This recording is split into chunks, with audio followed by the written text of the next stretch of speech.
It's a diplomatic row that has played out entirely on social media.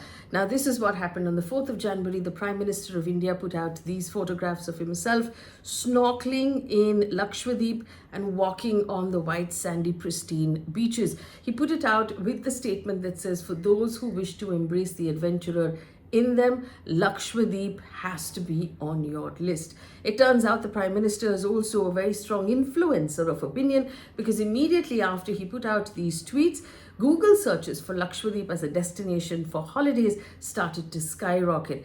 Now, the Prime Minister didn't make any specific reference to Maldives in any of his tweets, but hours after he put it out, many of his supporters on Twitter started suggesting that his visit would help boost Lakshadweep as an alternative to Maldives, which is becoming increasingly pro-China, and that will hurt Maldives' economy. Now, in response to those tweets, some of the members of the ruling parties in the Maldivian government put out tweets suggesting that Lakshadweep isn't really an alternative to Maldives.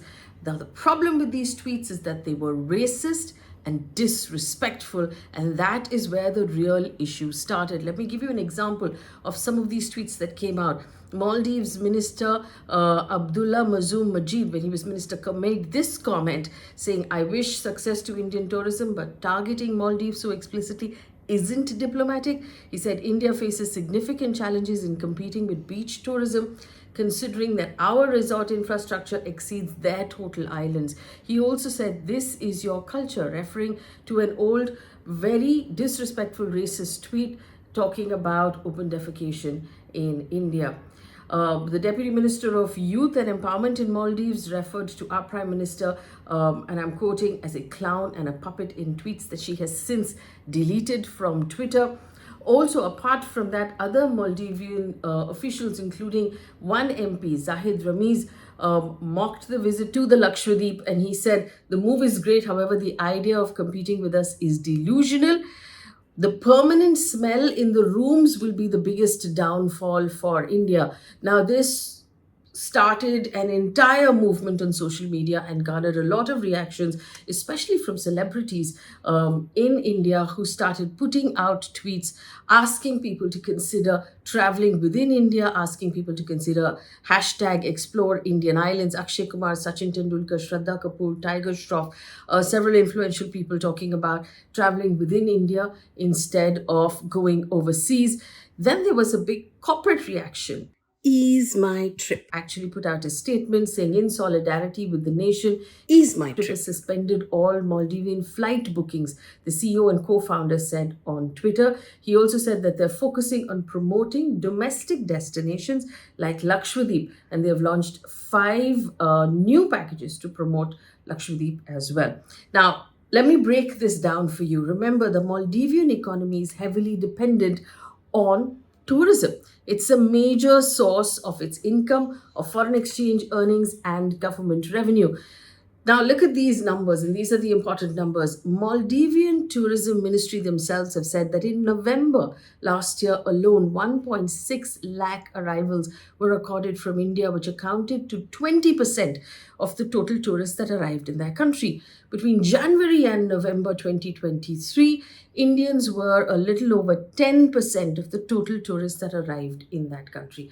If we look at the chart and how it's grown, back in 2018, India was the 5th largest source of tourists at 6%. COVID really made a big change, where India reached the second spot in 2019 and 2020.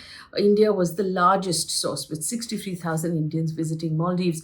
Now, in 2021, 2022, India remained the top market at 23% and 14% market share, respectively. So not only is Maldives entirely dependent almost on tourism, India is their main market. Now, since this entire thing broke out, there has been a boycott Maldives hashtag that has trended on Twitter.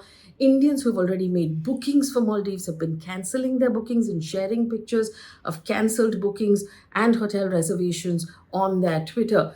The Maldivian government has now reacted. It has suspended those 3 ministers who shared offensive remarks against the Prime Minister.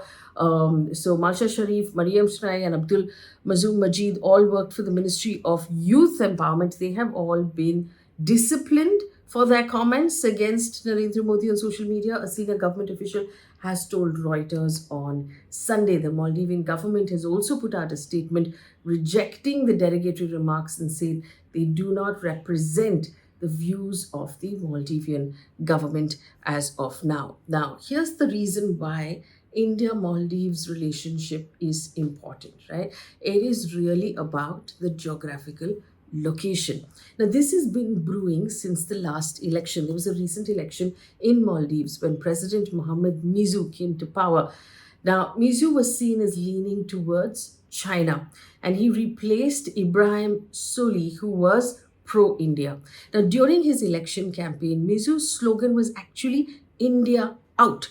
His supporters were quoted making racist comments about Indians at that point. Now, the important thing to remember is that there are a number of Indian military personnel who are stationed in Maldives performing a couple of activities, including operating two of the helicopters that were donated by India to Maldives and assisting in the rescue of stranded people at sea or those people facing calamities at sea. Over the past decade, India and China have been vying for influence in Maldives because it lies on the main east-west shipping route. A lot of ships pass close to Maldives. Maldives has also become part of China's Belt and Road Initiative that is building ports and railways and roads to expand China's trade influence across Asia, Africa, and Europe. Now, when Mizu was voted into power, he first refused to renew an agreement to allow India to conduct hydrographic surveys in Maldives. He also asked for India to remove its military presence in the country. When this particular row broke out on social media, Misu was on his maiden trip to China, which is also seen as part of his entire influence of being pro China.